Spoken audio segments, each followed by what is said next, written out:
This is going to be a video tutorial on how to turn off your watch history on the TikTok app. I'll be using an iPhone SE for this, but the steps should be very similar on other devices. Let me jump over to my phone here. Okay, I got my phone opened up now, and I am on the TikTok app. To turn off your watch history on the TikTok app, first thing you need to do is tap on your profile icon in the lower right hand corner. Then you will tap on the 3-bar hamburger menu in the upper right hand corner.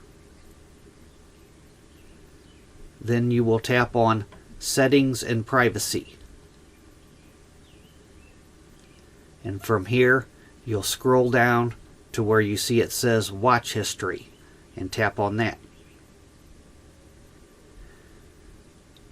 And as you can see, I recently cleared my watch history on the TikTok app, so I only have 2 videos saved to my watch history. To disable the watch history, what you'll do is tap on the little gear wheel in the upper right hand corner. And then right here, watch history, you can turn off your watch history, or you could clear your watch history from right here.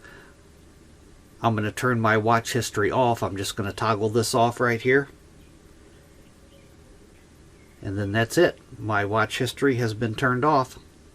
To turn it back on, you could see the little red box up there, turn on. That's how you would turn it back on. You'd follow the same steps to get back here to turn it back on. But that is how you turn off your watch history on the TikTok app. Thanks for watching.